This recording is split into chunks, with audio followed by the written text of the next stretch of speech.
I am a creative center.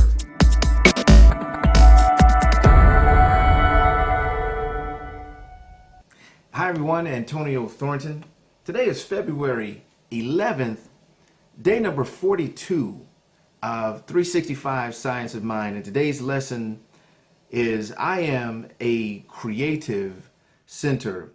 And after reading the title and some of the text today, it made me think about a quote from a gentleman, and not, well, yeah, I guess it is a quote. It's more actually from his book, a gentleman by the name of Greg Carroll. He's the writer of not the greatest, but the gifted storyteller. Yeah, and it's a passage out of his book, but the passage, really, literally could stand alone as a quote, but I'm going to read it here. And it says, "In that moment, I understand that I have the power to create the situation right here, right now. I could walk past and say nothing." Again, this is referencing what's in the book itself. I could walk past and say nothing. I could stop and talk. I could do whatever and create a moment. Every moment is my moment to create.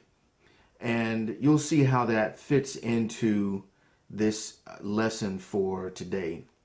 So let's jump right on into the text here. It says, "Let your consciousness rise above the sense of separation from the power of God, and in a few moments, you will feel as though you were sitting in the midst of an infinite sea of unobstructed life.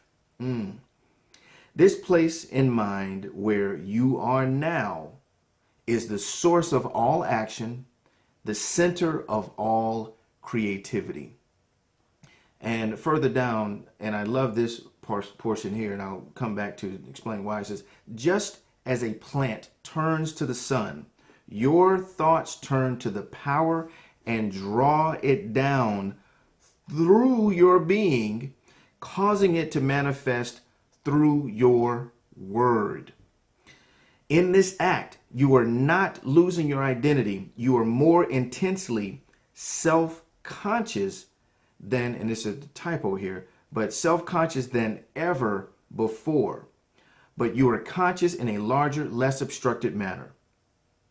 Whatever you decree, state, or affirm from this altitude of thought will produce definite results. The law of life exists in all of us at all times, and we are using it whether or not we are conscious of the fact. But if we wish to make a specific use of this law of life, then we must use it specifically."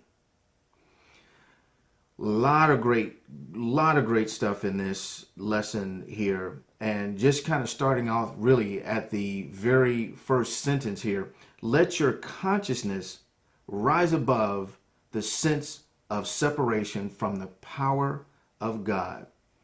And again, this is so important to, again, let your consciousness rise above. And I think that's what the Falcons say. Isn't that what the raise, is it raise up or rise up? One of the two. But that's what we're going to do. We're going to rise up above the sense of separation. We're going to rise up above the ludicrous proposition. And I'm going to call it that. We're going to rise above the ludicrous proposition that we are separate from the power of God. I talk about this almost every lesson. We cannot be separated from God, but there's some part of us that is our lower self, our ego, who wants to forget and puts in place the I guess I'd say the veil of separation, when all we have to do is lift up that veil to see that we are not. And here's the beauty of that. Here's the beauty of not forgetting. Here's the beauty of the recognition, the rising up of our consciousness in that recognition. The beauty of that is that In a few minutes, you will feel as though you were sitting in the midst of an infinite sea of unobstructed life. I mean, that just sounds good. Let me just read that again. Imagine for a moment sitting in the midst of an infinite sea of unobstructed life. Just a wonderful thought in itself. Just a wonderful feeling to know that you have access to unobstructed life. Unobstructed life. This place in mind where you are now is the source of all action. And that goes to the point of the title of this lesson, which is I am a creative center, is that we're not manifesting out there. There's nothing out there that we're manifesting. We create from here, from within. I am a creative center. I am. And when I bring it in, that's when I can create without. That is when I can create on the quote unquote outside of me. And that is where the source of all action is. That is the source of all action. We might think that our physical hands doing a thing is creating, when that's really only just the result. It is just the result of the thought. It is a result of the being that is acting out in physical manifestation. And whatever you think you're creating, all you're doing is you're just aligning yourself. You're just aligning yourself with whatever it is you think you're creating so that it becomes manifest. Why is that so important to remember? Why is that idea so critical to peace and harmony in our lives?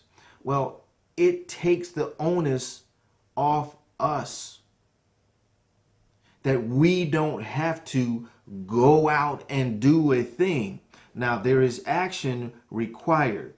There is action required in almost every sense of, or every stage, if you will, manifestation. Was, you've got just the being, you've got the connecting, you've got the allowing, you've got the receiving, and yes, there are actions that are required in the process of manifestation, but these actions are not the things. They are not the things that are actually doing the creating.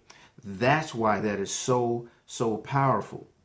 This place in mind where you are now is the source of all action, the center of all creativity.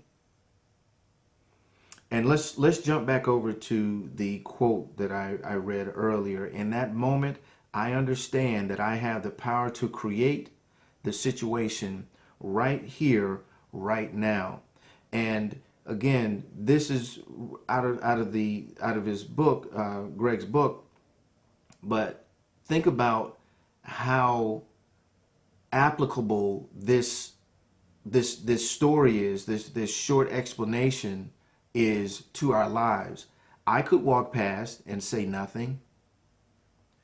I could stop and talk. I could do whatever and create a moment. Now, imagine you want to start a business, or you have a business and you need some help, and there's someone there in whatever environment, a networking event, a seminar, workshop, whatever the case may be, but someone that you feel may have the answers, that you may feel drawn to for whatever reason, but you feel that they may have answers to questions that you may have about your business success. Let's read that sentence again. I could walk past and say nothing. I could stop and talk. I could do whatever and create a moment. Let's take a scenario that you want to attract love and romance in your life, and you see someone that you may be attracted to. You see someone that you may feel a connection with, whether you're out at the grocery store, the gas station, the bookstore, wherever. I could walk past and say nothing. I could stop and talk. I could do whatever. I can create a moment.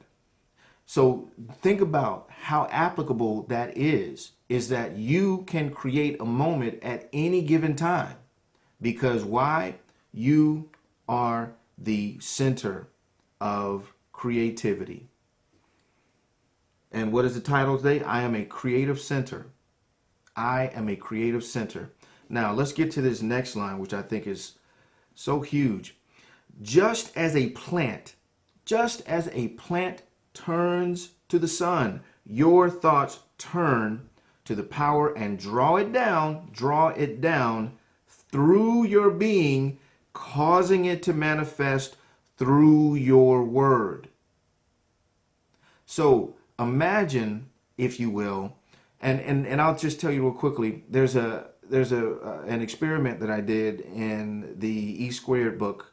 Don't remember the young lady's name. I'll find it and put the link in the description, but a wonderful, wonderful book on really getting yourself present to the power of source energy in a very practical, in a very pragmatic and scientific, I would even say scientific way. And one of the experiments is to grow plants, and the objective is to see which plant grows based on some criteria. And I won't spoil it for you, because if you haven't read the book, it's a great experiment, and I would really love for you to do the experiment from a completely clean slate. But here's the thing that actually came out of that experiment. I grew the plants, and what was fascinating to me was that all the plants were leaning towards the window where I had them on a little table, and they were leaning towards the window where the sunlight was coming in. And you even saw the sun rays coming down, and the plants just leaning into the sun rays, just to get that sunlight. So they were growing straight up, and that's typically what plants do. But they were like, no, we need this sunlight. We need this sunlight. So they leaned over just to get into those rays of sunlight that were coming through the window at an angle. And that's exactly where we are, in that we lean our minds into the beams of creative force, of source energy. When we are in the place of forgetting who we are, forgetting what we are, things become confused, convoluted, chaotic.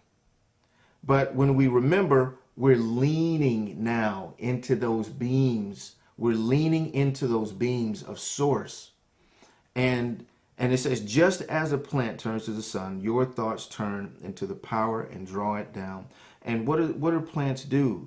Plants bring in the sun, and through photosynthesis, they turn that sunlight into energy, and the plant grows, and that plant now becomes a contributor back into the world by either producing fruit, by producing pollen,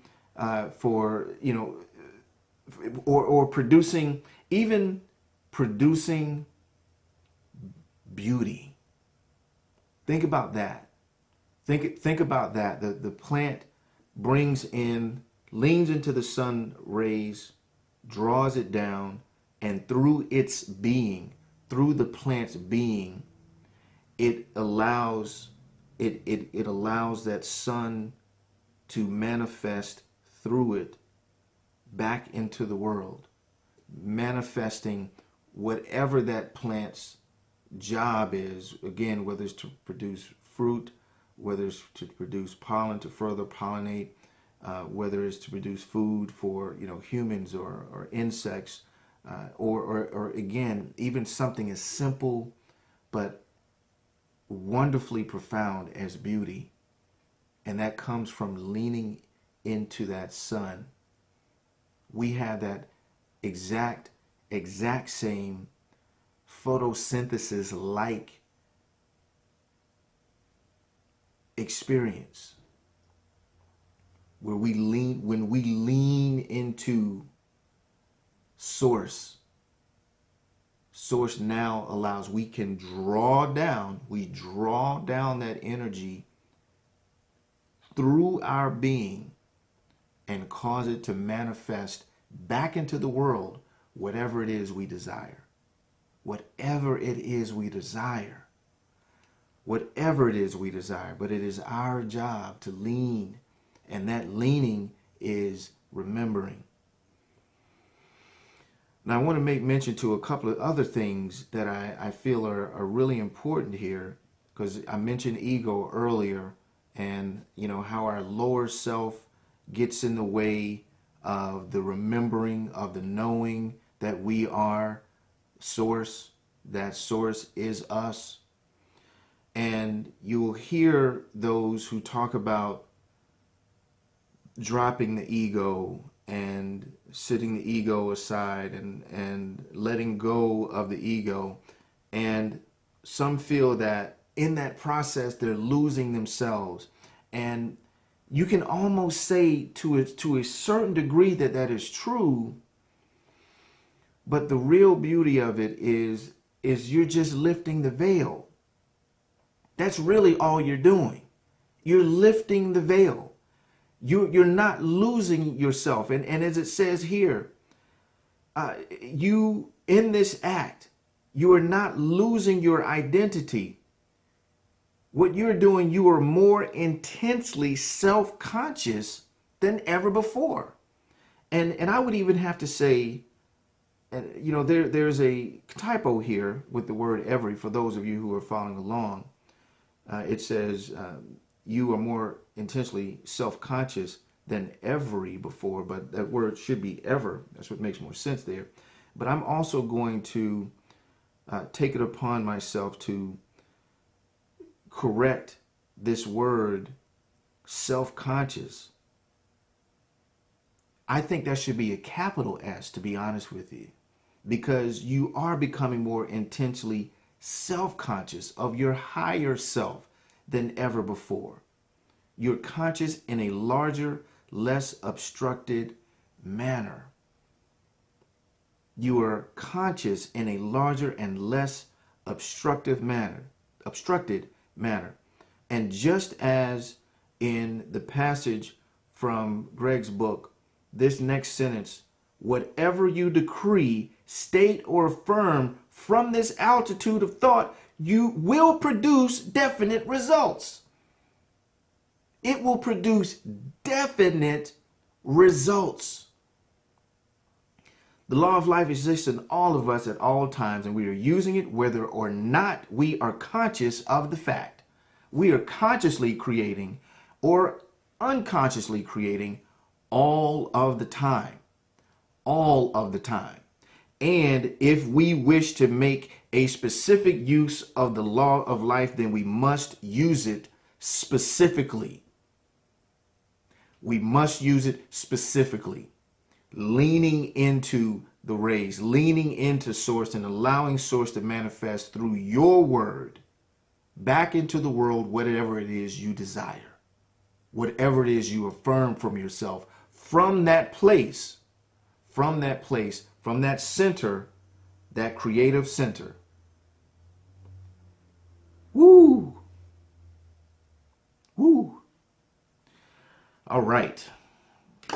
So let's take a quick breath of creativity in and let it out as we move into the meditation and affirmation for today. Because I think I gave, without saying, what the practical application is for today's lesson. Lean in. Lean into source. And our meditation and affirmation today, and I'll say this, if you are watching, you can close your eyes and enjoy. If you're listening, you can close your eyes, of course, if you're not driving. But the affirmation reads, I now climb a ladder of thought that takes me above all confusion. Climbing joyously, I pass through the clouds of fear and doubt. I behold light everywhere. I sense the enveloping presence of love everywhere. The good that I desire, I now affirm and accept, knowing that my definite intentions produce definite results. And so it is. Wow. Another, and you know what I'm going to say here, powerful lesson of 365 Science of Mind. My name is Antonio Thornton, and again, as always, thank you so much for your participation. Thank you so much for your feedback, your comments, and shares and likes. So I do appreciate you for joining me on this journey, and I look forward to seeing you guys tomorrow for our next episode 43, day number 43, lesson number 43 of 365 Science of Mind. Take care.